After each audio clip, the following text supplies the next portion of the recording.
لیکن آپ دیکھیں کہ ہمیشہ آئیڈیل صورتحال نہیں ہوا کرتی، ہر شخص اتنا کنسیڈریٹ نہیں ہوتا. لیکن اللہ تعالیٰ نے عورت کو جہاں شوہر کو باہر کی مشقت دی نا، کتنی مشقت ہوتی ہے گرمی میں، دھوپ میں. مثلاً ہر شخص کا ایئر کنڈیشنڈ آفس تو نہیں ہے کہ وہ وہاں بیٹھ کے کام کر رہے ہیں. بہت سے مرد سڑکوں پہ سڑکیں بنا رہے ہیں دھوپ میں کھڑے ہو کر، کچھ کھیتوں میں کام کر رہے ہیں، کٹائیاں کر رہے ہیں فصلوں کی، کوئی اور مکان بنا رہے ہیں، دھوپ میں کام کر رہے ہیں.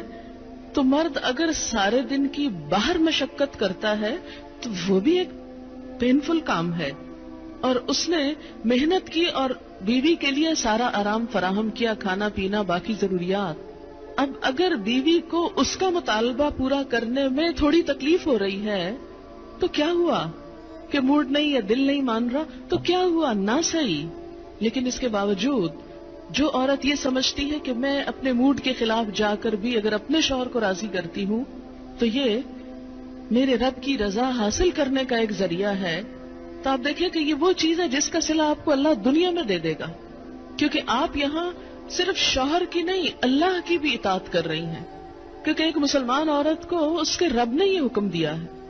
اور اس میں وہ حدیث آپ نے سن رکھی ہوگی اور عورتوں کو سنانے میں بڑی مشکل پیش آتی ہے مجھے ہمیشہ، اور عورتیں ایک دم اوفینڈ ہونے لگتی ہیں. لیکن بات یہ ہے کہ چونکہ اللہ کے رسول صلی اللہ علیہ وسلم نے فرمایا ہے اور ہم ان کا نام سن سن کے روتے ہیں محبت میں اور نعتیں سن سن کے جھومتے ہیں، تو یہ حکم بھی آپ کا مان لینا چاہیے اور اس حدیث کو بھی سن لینا چاہیے اتنی ہی خوشی سے جتنی خوشی سے ایک نعت سنتے ہیں. نبی صلی اللہ علیہ وسلم نے فرمایا جب مرد اپنی بیوی کو اپنے بستر پر بلائے اور وہ نہ آئے تو صبح تک فرشتے اس پر لعنت کرتے ہیں. بخاری کی روایت ہے، کتاب النکاح. ٹھیک ہے اس میں کہ اگر بیوی بیمار ہے یا اسے کوئی ایسی تکلیف ہے یا کوئی جینوئن ریزن ہے تو اس میں اللہ تعالیٰ اتنے بے رحم نہیں ہے کہ وہ دیکھ رہے ہیں کہ ایک عورت بخار میں پڑی ہے اور اس کا شوہر اس سے مطالبہ کر رہا ہے اور عورت نے نہیں مانا تو اس پہ لعنت بھجوانی شروع کر دی جائے. نہیں، یہاں ایک نارمل حالات کی بات ہے کہ ایک عام حالات میں ایک عورت اگر اطاعت نہیں کرتی یا بات نہیں مانتی.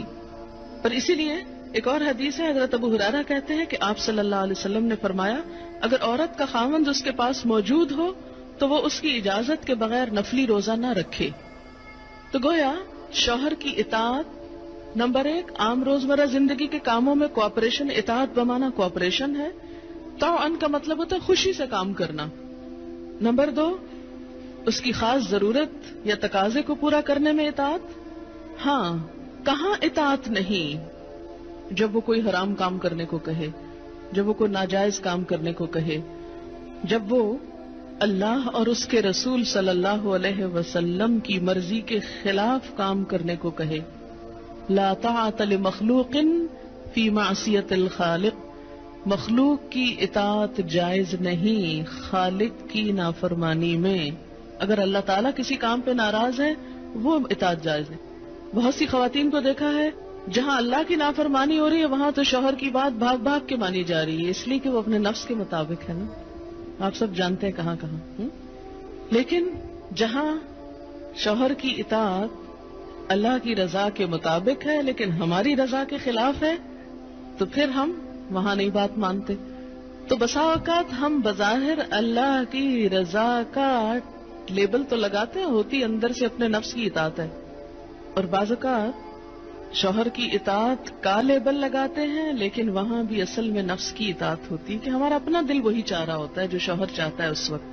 بعض اوقات کئی غلط کام شوہر چاہتے ہیں نا کہ بیوی کرے، ہم خود بھی وہ چاہ رہے ہوتے ہیں ساتھ، اس لیے آڑ لے لیتے ہیں جی شوہر نہیں مانتے. مثلا سر ڈھکنا شوہر کو پسند نہیں، کیا کریں، اب شوہر کی اطاعت بھی تو اللہ ہی نے کہا ہے.